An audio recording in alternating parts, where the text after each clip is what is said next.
आइए शुरू करते हैं न्यूज पथ का सफर और सबसे पहले आपको दिखाते हैं ऐसी तस्वीरें जिनका जिक्र सरेराह है। ये तस्वीरें सुर्खियों में भी है और सोशल मीडिया पर भी है। इनसे आपका बाखबर होना बेहद जरूरी है क्योंकि चौराहे पर इन्हीं की चर्चा है और चर्चा छात्रों के अनोखे प्रदर्शन की भी है।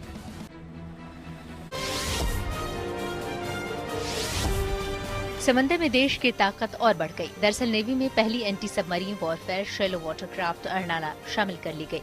इसको लेकर आंध्र प्रदेश के विशाखापट्टनम में नौसेना डॉकयार्ड में एक कार्यक्रम हुआ। इस दौरान सीडीएस जनरल अनिल चौहान भी मौजूद रहे।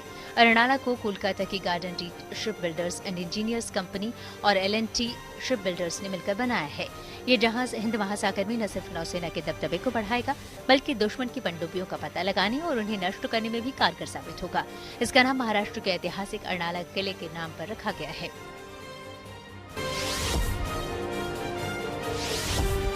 छत्तीसगढ़ के दुर्ग में कुछ छात्रों ने अनोखे तरीके से प्रदर्शन किया। दरअसल कई छात्र और उनके परिजन सीएम विष्णुदेव साय की तस्वीर की आरती उतारते नजर आए।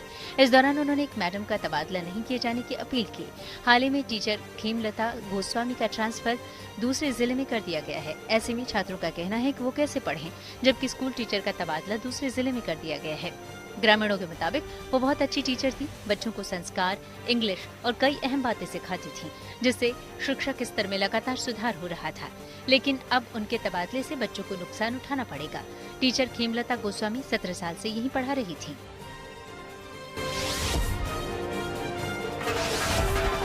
यूपी के उन्नाव में पुलिस भर्ती के लिए चुनी गई एक महिला आरक्षी के परिजनों ने ट्रेनिंग पर भेजने के दौरान जश्न मनाया।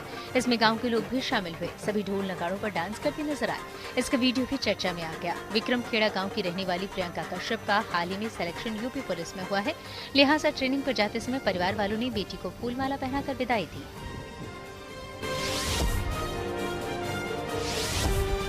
यूपी के मेरठ के रहने वाले कुछ गाड़ी सवार युवकों को उत्तराखंड के हरिद्वार में लड़की के सामने भद्दे इशारे करने महंगे पड़ गए। इस वारदात के बाद पुलिस ने आरोपियों को गिरफ्तार कर लिया। इससे पहले वायरल वीडियो में दिखाई दे रहा था कि एक मेरठ नंबर की कार में कुछ युवक सवार थे और उन्होंने हाईवे पर एक दोपहिया से जा रही युवती को अश्लील इशारे किए। ये पूरी वारदात युवती ने अपने कैमरे में कैद कर ली और वीडियो वायरल कर दिया। इसके बाद हरिद्वार पुलिस और मेरठ पुलिस ने मिलकर कार्रवाई करते हुए इन आरोपी तीनों लड़कों को मेरठ में पकड़ लिया। ऐसे में पुलिस की कार्रवाई के बाद ये कान पकड़कर माफी मांगते भी नजर आए। सभी महिलाएं हमारी माताएं बहनें हैं। आज के बाद कोई गलती नहीं होगी। छत्तीसगढ़ के बलरामपुर में सरकारी गाड़ी के बोनट पर बर्थडे केक काटने के मामले पर कार्रवाई हुई। अब इस मामले में एफआईआर दर्ज कर ली गई। इससे पहले ये वीडियो सोशल मीडिया पर तेजी से वायरल हुआ था जिसमें नजर आया कि डीएसपी तस्लीम आरिफ की पत्नी नीली बत्ती लगे एक सरकारी वाहन के बोनट पर अपना जन्मदिन मना रही थी। फिर जैसे ही ये वीडियो सोशल मीडिया पर चर्चा में आया तो कार्रवाई की मांग उठी और पुलिस ने एफआईआर दर्ज कर ली। जिंदगी का सफर सुहाना हो इसके लिए सावधान रहना जरूरी है। रोजमर्रा की आपाधापी में कुछ देर बैठकर सोचना समझना भी जरूरी है कि आपके आसपास क्या हो रहा है और जो कुछ हो रहा है उससे हमारी जिंदगी, हमारा परिवार कैसे प्रभावित हो सकता है। इसलिए हॉर्न बजाकर बाखबर करने वाली खबर जरूरी होती है। और आज की ये खबर एआई से आने वाली बेरोजगारी की सुनामी से जुड़ी हुई है। जी हाँ, एआई के गॉडफादर के नाम से मशहूर जेफरी हिंटन ने चेतावनी दी है कि एआई के कारण बड़े पैमाने पर बेरोजगारी हो सकती है। उन्होंने कहा है कि लोगों को अपने स्किल को लगातार अपडेट करते रहना होगा। हिंटन ने diary of a CEO podcast में कहा कि कंपनियां एआई का लाभ उठाकर कम लोगों से ज्यादा काम करवाएंगी। ऐसे में जरूरी है कि आर्टिफिशियल इंटेलिजेंस से भविष्य में आने वाले खतरे को लेकर खुद भी सतर्क हो जाएं और दूसरों को भी सावधान करने के लिए हॉर्न बजाएं।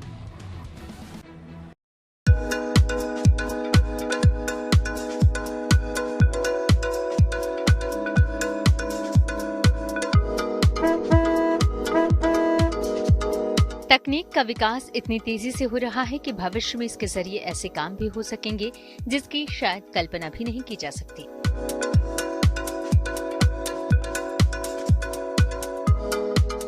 एआई यानी आर्टिफिशियल इंटेलिजेंस भी उन्हीं में से एक है जिसके बारे में शायद ही सोचा जा सकता था कि मशीन के अंदर इंसान की तरह सोचने और काम करने की क्षमता होगी।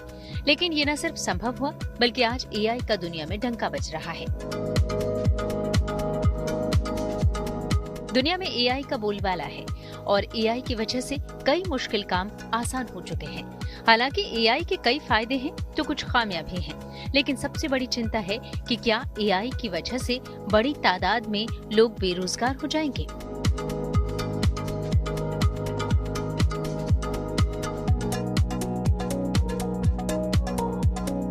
क्योंकि गॉडफादर ऑफ एआई के नाम से मशहूर जेफरी हिंटन ने चेतावनी दी है कि आने वाले कुछ वर्षों में एआई की वजह से बड़े पैमाने पर नौकरियां खत्म हो सकती हैं।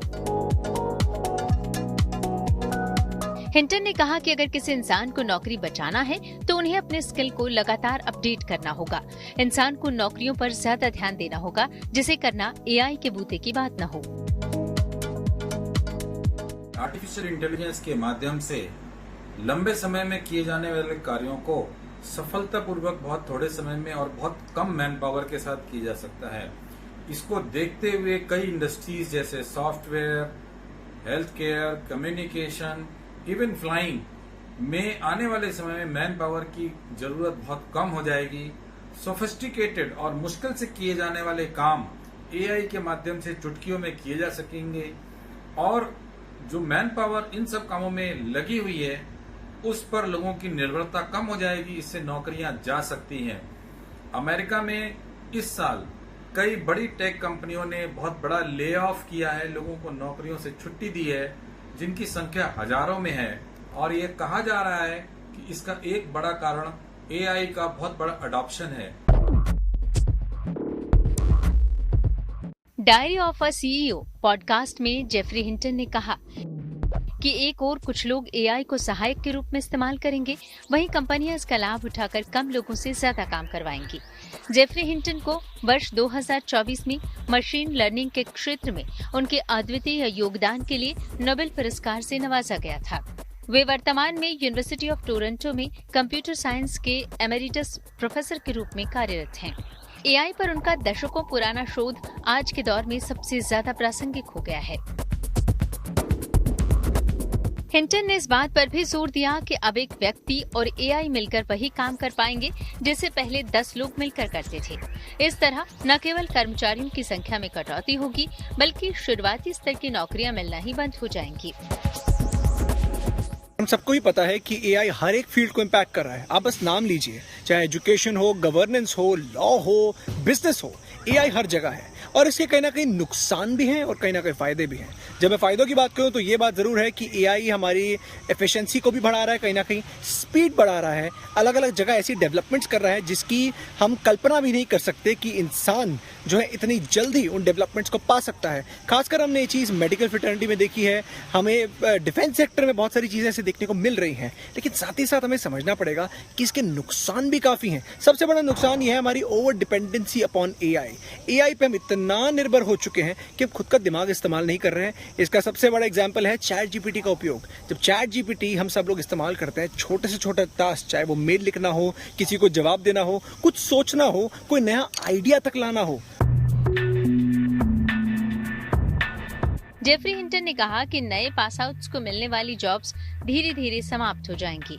उन्होंने बताया कि जो लोग कॉल सेंटर, बुनियादी डेटा एंट्री जैसी नौकरियों पर निर्भर हैं, उनके लिए एआई एक बड़ा खतरा बन सकता है।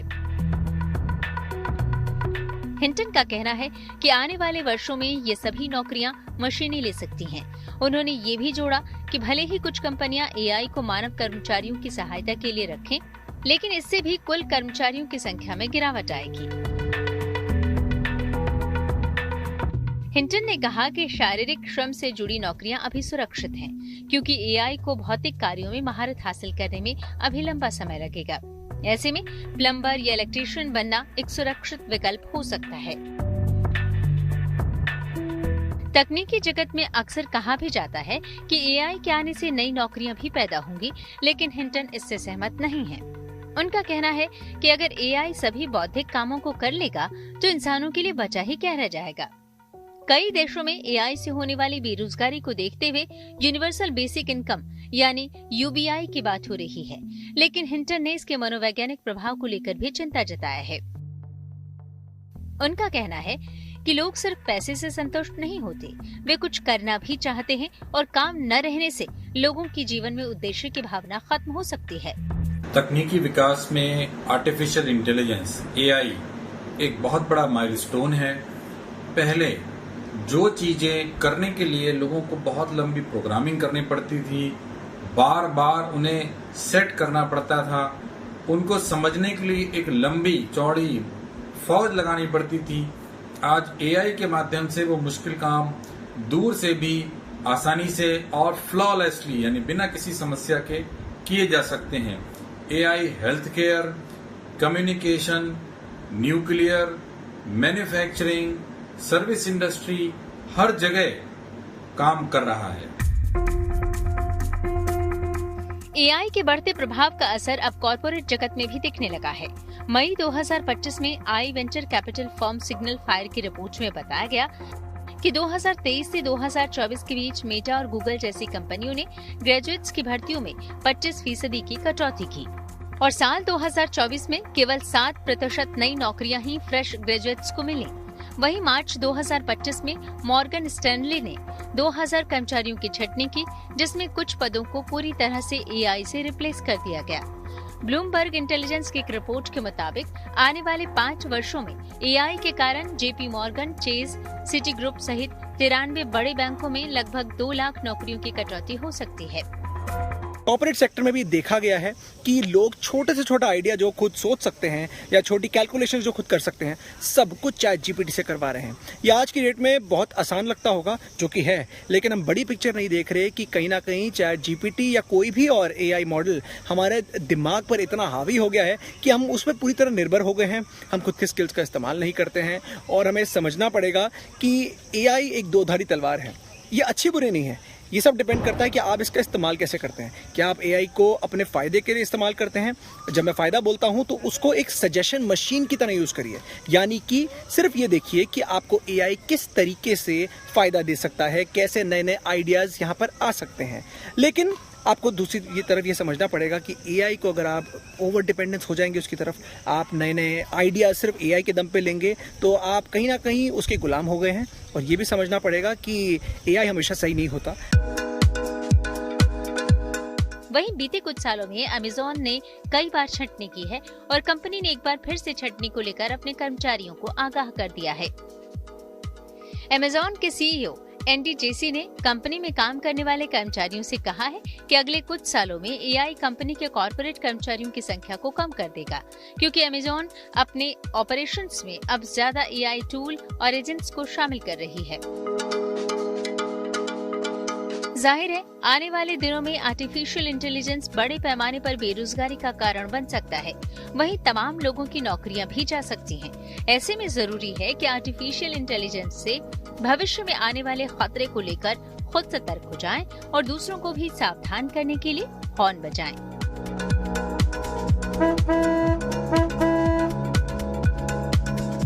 Bureau report, good news today. Toll tax को लेकर बड़ा ऐलान। आइए आपको सीधे लिए चलते हैं न्यूज एक्सप्रेसवे पर, जहां देश भर की कुछ और जरूरी खबरें कर रही हैं आपका इंतजार। मंगोलिया में साझा सैन्य अभ्यास कर रही भारतीय सेना की जाबाजी की तस्वीरें सामने आई। दरअसल सेना की ये टुकड़ी पिछले हफ्ते मंगोलिया के उलान बटार पहुंची थी, जहां भारतीय सेना के जवान मंगोलियाई सैनिकों और दूसरे देशों की सेना के साथ एक सैन्य अभ्यास में हिस्सा ले रहे हैं। इस अभ्यास का नाम खान क्वेस्ट है, जो कि 28 जून तक आयोजित किया जाएगा। इसी अभ्यास में भारतीय जवान दमखम दिखाते नजर आ रहे हैं। केंद्रीय सड़क और परिवहन मंत्री नितिन गडकरी ने टोल टैक्स को लेकर बड़ा ऐलान किया। अब फास्टैग का 3000 रुपए में सालाना पास बनेगा। सरकार की योजना 15 अगस्त को लॉन्च करेगी। ये पास 1 साल या 200 यात्राओं तक वैध रहेगा। हालांकि ये पास सिर्फ गैर व्यावसायिक निजी वाहनों के लिए ही होगा। कहा जा रहा है कि इससे लोगों को बचत होगी और प्रतीक्षा समय भी घट जाएगा। राजस्थान में समय से पहले मानसून ने दस्तक दे दी। अमूमन वहां 25 जून के आसपास मानसून पहुंचता है, लेकिन इस बार बुधवार यानी 18 जून को ही प्रदेश के दक्षिण और दक्षिण पूर्वी हिस्सों में इसकी एंट्री हो गई। अब ये बाड़मेर, जोधपुर और जयपुर होते हुए आगे बढ़ रहा है। अब आने वाले 5 से 7 दिनों तक कोटा, उदयपुर, भरतपुर, अजमेर और जयपुर में भारी बारिश की संभावना जताई गई है। महाराष्ट्र सरकार ने प्राइमरी स्कूलों में तीसरी भाषा का इस्तेमाल करने के फैसले में कुछ बदलाव किए। राज्य के शिक्षा महकमे ने इसे लेकर अपडेटेड गाइडलाइंस जारी की। इस गाइडलाइंस के मुताबिक मराठी और अंग्रेजी मीडियम में कक्षा 1 से 5वीं तक पढ़ने वाले छात्र तीसरी भाषा के तौर पर हिंदी के अलावा भी दूसरी भारतीय भाषाएं चुन सकते हैं। इसके लिए शर्त बस ये होगी कि एक क्लास में कम से कम 20 छात्र हिंदी के अलावा दूसरी भाषा को चुने। ऐसे में स्कूल में दूसरी भाषा की टीचर भी नियुक्त की जाएगी। अगर दूसरी भाषा चुनने वाले स्टूडेंट्स की संख्या 20 से कम है तो वो भाषा ऑनलाइन माध्यम से पढ़ाई जाएगी। अप्रैल में महाराष्ट्र सरकार ने राज्य के सभी स्कूलों में 3 लैंग्वेज पॉलिसी को लागू करने का फैसला सुनाया था। अब भारत में बने रेल के डीजल इंजन विदेशों में भी दौड़ेंगे। दरअसल बिहार के सारण जिले के कारखाने में बने इन इंजनों की पहली खेप इसी महीने अफ्रीकी देश गिनी को भेजी जाएगी। गिनी की सरकार और डीजल रेल इंजन कारखाने के बीच 140 इंजनों के निर्यात का करार किया गया था। इनका नाम गिनी के एक गांव गोमा के नाम पर रखा गया है। और खबरों के एक्सप्रेसवे से आगे रुक करते हैं सियासी ढाबे का, जहां आज की सबसे दिलचस्प खबर मौजूद है। कनाडा में G7 समिट के दौरान प्रधानमंत्री मोदी की अमेरिका के राष्ट्रपति ट्रंप से मुलाकात तो नहीं हुई, लेकिन ट्रंप के आग्रह पर प्रधानमंत्री मोदी की उनसे 35 मिनट की बातचीत हुई। दोनों नेताओं के बीच हुई बातचीत में प्रधानमंत्री मोदी ने ऑपरेशन सिंदूर पर ट्रंप के सभी दावे को सिरे से खारिज कर दिया और भारत के विदेश सचिव विक्रम मिस्री ने साफ किया कि ऑपरेशन सिंदूर को लेकर हुए फैसलों में ना तो ट्रंप का कोई रोल था और ना ही भारत किसी दबाव में आया। हालांकि अभी तक मोदी ट्रंप की बातचीत पर अमेरिका की तरफ से कोई बयान नहीं आया है, लेकिन विपक्ष कह रहा है कि सर्वदलीय बैठक में प्रधानमंत्री मोदी यही बयान दें कि सीजफायर में ट्रंप का कोई रोल नहीं था।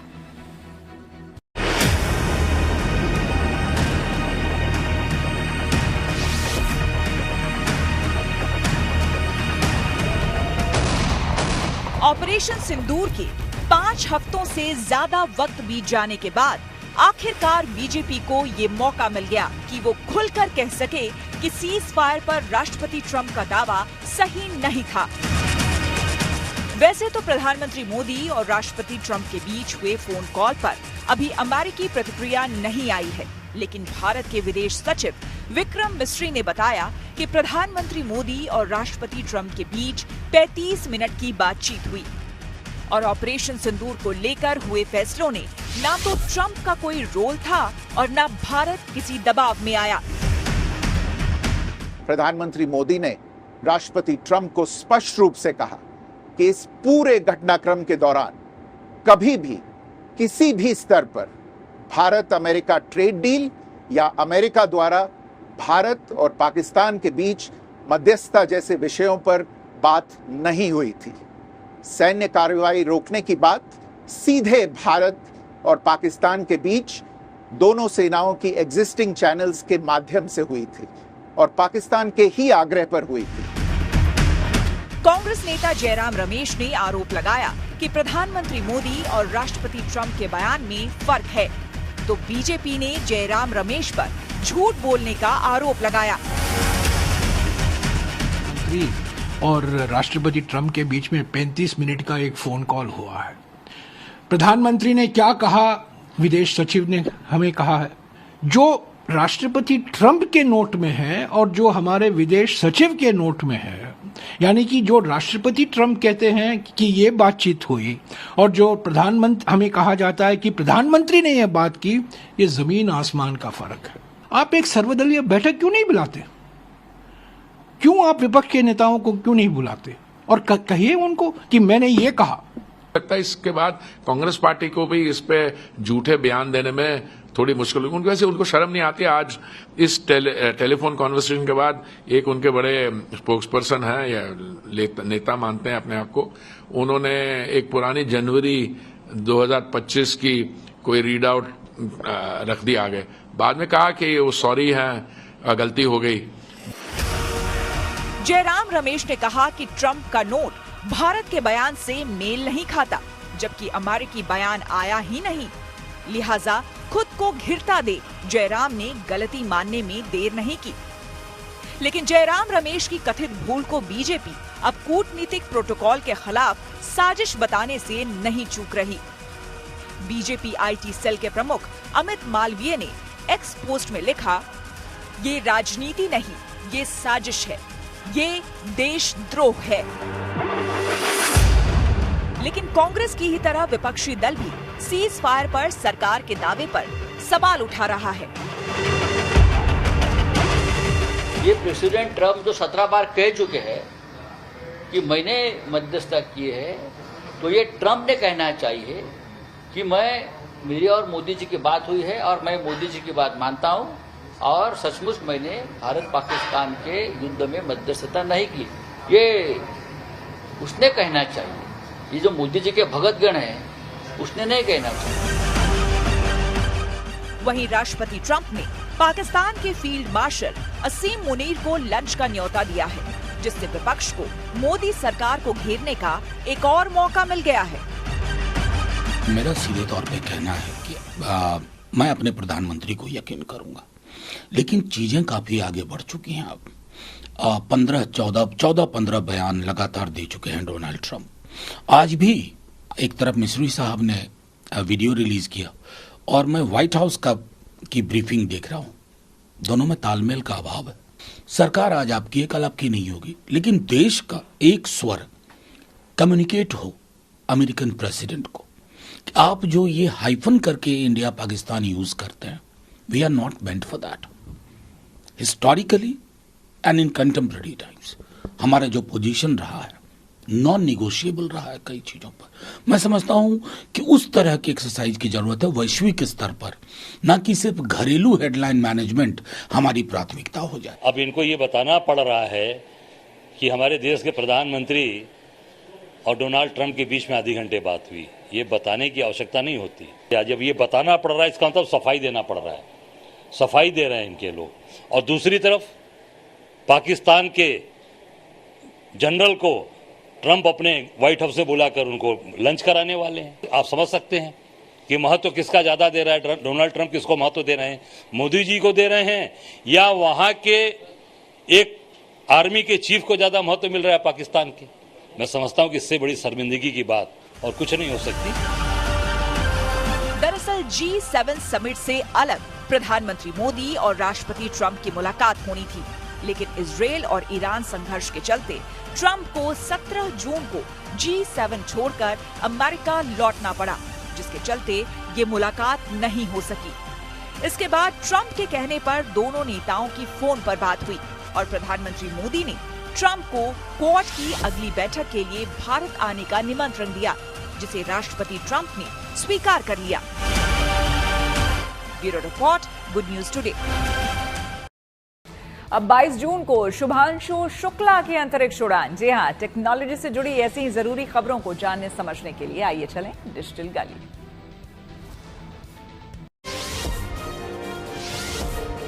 भारतीय एस्ट्रोनॉट शुभांशु शुक्ला की इंटरनेशनल स्पेस स्टेशन के लिए उड़ान एक बार फिर टल गई। वैसे इस मिशन को 19 जून यानी गुरुवार को लॉन्च होना था, लेकिन अब इसका शेड्यूल 22 जून तक बढ़ाना पड़ गया। ये एक्सियोम मिशन 4 फ्लोरिडा के कैनेडी स्पेस सेंटर से लॉन्च होना है। इसमें 4 देशों के 4 एस्ट्रोनॉट स्पेस स्टेशन पर जाएंगे। शुभांशु शुक्ला भारतीय वायुसेना में ग्रुप कैप्टन हैं और गगनयान कार्यक्रम के 4 अंतरिक्ष यात्रियों में से भी एक हैं। नीदरलैंड सरकार ने सोशल मीडिया के बढ़ते इस्तेमाल के बीच परिवारों को एक अहम सुझाव दिया। दरअसल उसने माता पिता को सलाह दी है कि वो अपने 15 साल से कम उम्र के बच्चों को टिकटॉक और इंस्टाग्राम जैसे सोशल मीडिया प्लेटफॉर्म इस्तेमाल न करने दें। इसके लिए सरकार ने दलील दी कि ज्यादा सोशल मीडिया के इस्तेमाल से बच्चों में मानसिक और शारीरिक समस्याओं के मामले बढ़ रहे हैं। इसके साथ ही कम से कम 2 घंटे आउटडोर एक्टिविटी यानी बाहर खेलने का भी सुझाव दिया गया। न्यूज पर के सफर में अब सोशल अड्डा का रुख करते हैं, जहां आज बात होगी हिल कैपिटल कहे जाने वाले शिमला की। उत्तर भारत में गर्मियों की छुट्टियों में बड़ी संख्या में लोग शिमला का रुख करते हैं ताकि वहां कुछ पल सुकून के गुजार सकें। लेकिन साल दर साल शिमला में बढ़ रही सैलानियों की संख्या से शहर की व्यवस्था चरमरा रही है। शिमला में टूरिस्ट सीजन में वाहनों की संख्या में बेतहाशा बढ़ोतरी देखी जा रही है, जिसकी वजह से पूरा शहर ठप सा नजर आ रहा है। आंकड़ों के मुताबिक पिछले 2 सप्ताह में शिमला में 3 लाख से ज्यादा वाहनों ने प्रवेश किया है। इनमें लगभग 1.5 लाख टूरिस्ट वाहन हैं जो 1 जून से 15 जून के बीच शिमला पहुंचे। इस बार के पीक सीजन में सोलन से करीब 1,26,000 वाहनों ने शिमला में एंट्री ली है। इसके अलावा 40,000 वाहन 1 जून से पहले शिमला में आए थे और 15 जून तक शहर से चले गए। जिला प्रशासन के मुताबिक रोजाना करीब 20,000 वाहन शहर में आ रहे हैं। इनमें ज्यादातर दूसरे राज्यों से हैं, जबकि शहर में पार्किंग की सुविधा 5 से 6 हजार वाहनों की ही है। शिमला में वाहनों की बढ़ती संख्या से शहर के अंदर और बाहर जाम जैसे हालात बन रहे हैं। जानकारी के मुताबिक गाड़ियों की संख्या बढ़ने से 30 मिनट का सफर तय करने में 2 घंटे से भी ज्यादा का वक्त लग रहा है। शिमला प्रशासन ने शहर की ट्रैफिक व्यवस्था को संभालने के लिए नए प्लान पर काम करना शुरू कर दिया है। शिमला में ट्रैफिक व्यवस्था को संभालने के लिए पुलिस टीमों को सुबह जल्द तैनात किया जाता है और देर रात तक उनकी ड्यूटी रहती है। Centre for sustainable mobility and urban planning की स्टडी के अनुसार शिमला में पिछले 20 वर्षों में 300% वाहन बढ़े हैं, जबकि रोड इंफ्रास्ट्रक्चर में खास बदलाव नहीं हुआ है। मई से जुलाई तक के टूरिस्ट सीजन में शिमला की मुख्य सड़कों पर वाहनों की औसत रफ्तार 10 किलोमीटर प्रति घंटा से भी कम हो जाती है। जानकारों का मानना है कि शिमला में सड़क किनारे गाड़ियों की बेलगाम पार्किंग और भरोसेमंद पब्लिक ट्रांसपोर्ट सिस्टम न होने से ये मुश्किलें आ रही हैं। शिमला में अभी तक real time traffic monitoring and control system भी नहीं है, जो कि टूरिज्म पर निर्भर शहरों के लिए एक बेसिक जरूरत है। जाहिर सी बात है, शिमला में पर्यटकों की बढ़ती तादाद को देखते हुए शहर के इंतजाम नाकाफी साबित हो रहे हैं, जिसका खामियाजा टूरिस्ट के साथ लोकल लोगों को भी उठाना पड़ता है। इस मुद्दे पर हमने कुछ लोगों से बात की और उनकी राय जानी। जब भी शिमला आता हूं, तो जैसे ही मैं शिमला में एंट्री करता हूं, तो सबसे पहले मुझे जाम से सामना करना पड़ता है। और जहां पर मैंने पहुंचना है वहां पर जाम इतना लगता है कि जाम 1 घंटे 2 घंटे तक हमें जाम में रहना पड़ता है। अगर हम अपने काम से आ रहे तो वो काम ही छूट जाता है। किसी ने कॉलेज जाना है तो कॉलेज नहीं पहुंच पाता, किसी ने ड्यूटी जाना है वो ड्यूटी नहीं पहुंच सकता। इतनी समस्या यहाँ जाम की है। और हम शिमला राजधानी जब आते हैं, हिमाचल प्रदेश की राजधानी शिमला है, तो मन में एक प्रसन्नता होती है, परंतु जब हम शिमला की बाउंड्री क्रॉस करते हैं तो ये प्रसन्नता ही भाग जाती है, क्योंकि यहाँ पे इतना जाम देखने को मिलता है। जो ट्रैफिक की जो समस्या है यहाँ पे, ये जो सरकार कार्य कर रही है, अच्छी बात है, व्यवस्था परिवर्तन हो रहा है यहाँ पे, लेकिन जो जितना भी वीआईपी मूवमेंट है वो कार्ट रोड से चल रहा है। और उसमें अक्सर क्या हो रहा है कि वो एम्बुलेंस है चाहे वीआईपी है, वो अपनी गाड़ी को सीधा ओवरटेक कर रहे हैं, और जब वो आगे रुक जाती है तो उस वजह से जो है ब्रेकअप हो जाता है, और पूरा ट्रैफिक जो है सुबह से शाम तक ये स्थिति बनी हुई है यहाँ पे। ट्रैफिक तो बहुत है जी, यहाँ तो इतना बुरा हाल है, कुछ कहने की बात नहीं। ऐसा है कि सुबह बच्चे भी लेट हो जाते हैं, यहाँ देखो ट्रैफिक ही ट्रैफिक है, और प्रशासन कुछ नहीं कर रहा और ना ही पुलिस कुछ कर रही है। तो ऐसा है कि इनको करना चाहिए कुछ ना कुछ। कहीं जाना हो तो लेट हो जाता आदमी, हाँ बहुत टाइम लग जाता है, बहुत दिक्कत होती है। जहाँ पर हम घर से 9 बजे निकलते थे, अब हमें निकलना पड़ता है 7 बजे, 2 घंटे में एडवांस लेके चलना पड़ता है। शिमला में ट्रैफिक की इतनी समस्या हो चुकी है कि मतलब एक जगह पे अगर कहीं ट्रैफिक लग रहा है तो वहाँ पर आधा घंटा एक जगह पे ही खड़े रहना पड़ रहा है हमें। तो जैसे कि मेरी अपनी गाड़ियाँ है, तो उस हमारी गवर्नमेंट सेक्टर में लगी हुई गाड़ियाँ है, तो रेट भी कम है, तो उस रेट से अगर हम कंपैरिजन करें जाम को, तो हमारा एवरेज वगैरह बिल्कुल नील निकल रही है। तो इससे मतलब खुद को भी बहुत परेशानियाँ हो रही है और जनता को तो हो ही रही है। तो मैं सरकार से यही कहना चाहूँगा कि आप इसका जल्द से जल्द निवारण करें। आजकल बहुत ज़्यादा ट्रैफिक जैम लग रहा है। आपने छोटा शिमला से ओल्ड बस स्टैंड तक भी जाना हो तो आपको पौने घंटा आधा घंटे से ज़्यादा टाइम लग रहा है, जो कि 15 मिनट पहले लगती थी। ये जो लिफ्ट के पास पार्किंग है, इसकी वजह से बहुत ज़्यादा जाम लग रहा है। दूसरा, ट्रैफिक भी बहुत हो गया घर घर में। जहाँ पहले एक गाड़ी होती थी, 3-3 4-4 गाड़ियाँ हो गई हैं, तो हर कोई अपनी गाड़ी लेके निकलता है। पब्लिक ट्रांसपोर्ट को लोग कम इस्तेमाल करते हैं। इन सब वजहों से फिर, और सड़कें वही हैं जो अंग्रेज़ों के टाइम की थी। जो सोच के आए थे वैसा लग नहीं रहा है कि भाई इजी वे में घूम लेंगे, बट अभी जाम की वजह से 20-25 मिनट का रास्ता। हाँ बिल्कुल बिल्कुल। देखिए, टूरिस्ट सीज़न की बात नहीं है, अदरवाइज़ भी अगर आप रूटीन लाइफ में देखिएगा, आप जब स्कूल्स यहाँ ओपन होते हैं, सुबह मॉर्निंग्स का जो आपका शेड्यूल रहता है 7 से 8 बजे के करीब, जब हमारे स्कूलों के लिए, चाहे कैथोलिक स्कूल्स हैं, चाहे प्राइवेट स्कूल्स हैं या गवर्नमेंट स्कूल है, जब उसके लिए पेरेंट्स जब बच्चों को छोड़ने आते हैं, तो उस दौरान भी जब गाड़ी बस निकलने तक भी 15-20 मिनट तक का टाइम एक्स्ट्रा लग जाता है। जहाँ तक पॉलिसी मेकिंग की बात है, सरकार ने काफ़ी बातें की हैं। पुलिस प्रशासन ने भी कहा कि एक रिमोट प्लान तैयार किया जाएगा यहाँ पर, लेकिन उसको अक्षरश लागू नहीं किया जा रहा है। और जब तक आप इस प्रैक्टिकली इसको व्यवहारिक रूप से इन सड़कों पर या इस ट्रैफिक की को निजात दिलाने के लिए एक स्ट्रिक्ट पॉलिसी नहीं बनाएंगे, तब तक ये जाम की जो समस्या है आने वाले दिनों में और ज़्यादा विकराल होने वाली है।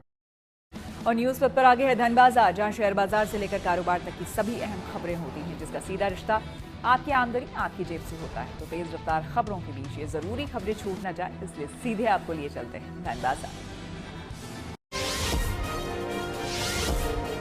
शेयर बाजार में लगातार दूसरे दिन गिरावट देखने को मिली। बुधवार को सेंसेक्स 139 अंक लुढ़ककर 81,445 पर बंद हुआ।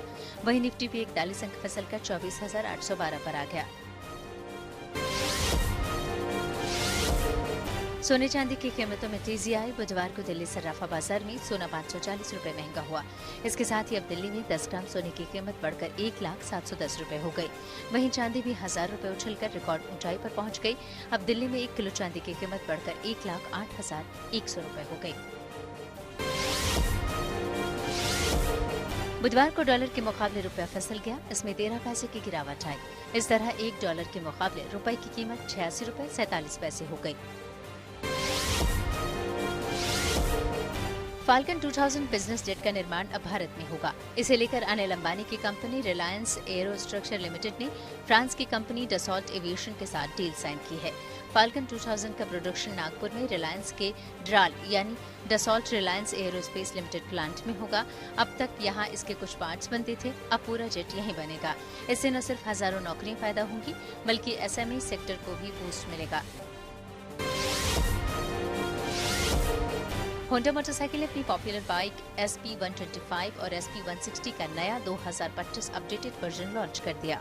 इसमें कई नए फीचर्स जोड़े गए हैं। SP125 में ग्राफिक डिजाइन को रिफ्रेश किया गया है, तो वहीं SP160 में नया LED हेडलाइट दिया गया है।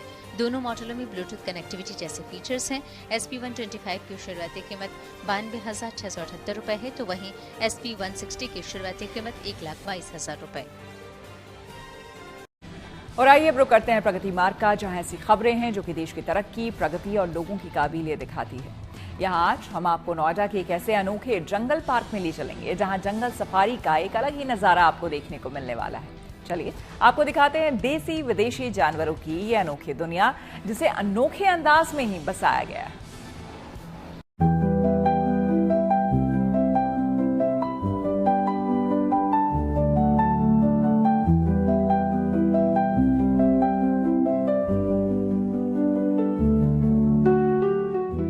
वेस्ट सामानों से बने ये तमाम देसी विदेशी जानवरों की कलाकृति नोएडा की शान बढ़ाने के लिए तैयार है। सेक्टर 94 में जंगल ट्रेल नाम से इन जानवरों का अनोखा पार्क बसाया गया है, जिसे जुलाई महीने में खोला जाएगा। जानवरों के इस अनोखे संसार में हर आकृति कला और कल्पना का अद्भुत संगम दर्शा रही है। लोहे, नट बोल्ट, चेन और फ्यूल टैंक से जानवरों की यह अद्भुत दुनिया एक तरह से वेस्ट टू वंडर पार्क का रोचक विस्तार है। ये अपने आप में पूरे भारत के लिए तो सबसे पहली चीज़ मुझे लगता है, जहाँ तक कि विश्व में भी पहली बार ऐसा बनाया कि ये सारे वेस्ट जो हमारे नोएडा में है, करीब 400 से 500 टन के आसपास जो वेस्ट है, जिसमें स्ट्रीट लाइट्स हैं, पाइप्स हैं और दुनिया भर की जो चीज़ें हम लोग यूज़ नहीं कर पाते हैं, सीमेंट के पीछे से पत्थर हैं, उसको लेकर के ये बनाया जा रहा है। जंगल ट्रेल के इस पूरे प्रोजेक्ट को पब्लिक प्राइवेट पार्टनरशिप के तहत तैयार किया गया। इसके लिए नोएडा अथॉरिटी ने जेडटेक नाम की कंपनी के साथ हाथ मिलाया, जो इससे पहले लखनऊ में यूपी दर्शन पार्क और हैप्पीनेस पार्क जैसे प्रोजेक्ट कर चुकी है।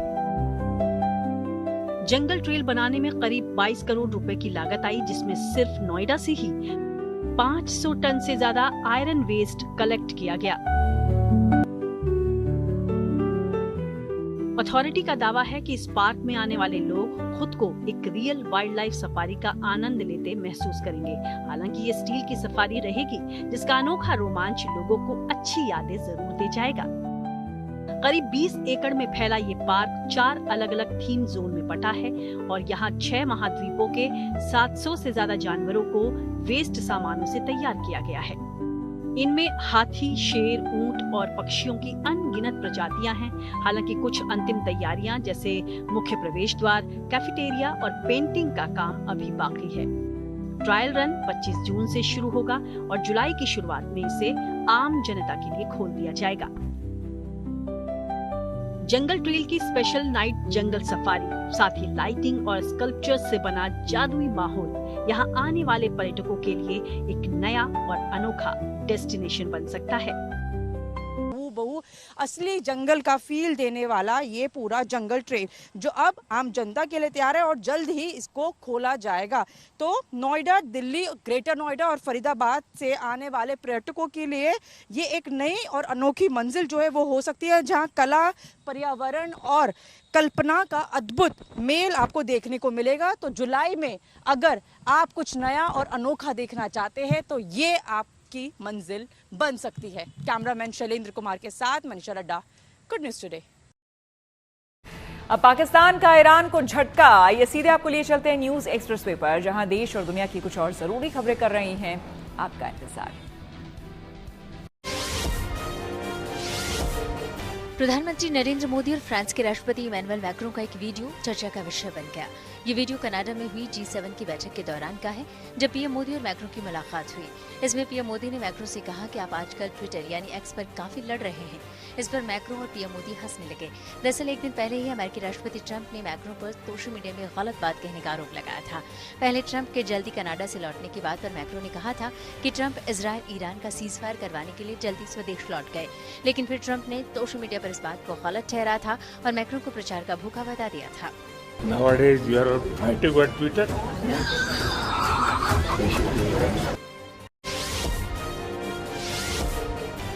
भारत और कनाडा एक बार फिर से अपने उच्चायुक्तों की नियुक्ति के लिए राजी हो गए। ये फैसला प्रधानमंत्री नरेंद्र मोदी और कनाडा के नए पीएम मार्क कार्नी के बीच G7 समिट के दौरान हुई द्विपक्षीय बैठक में लिया गया।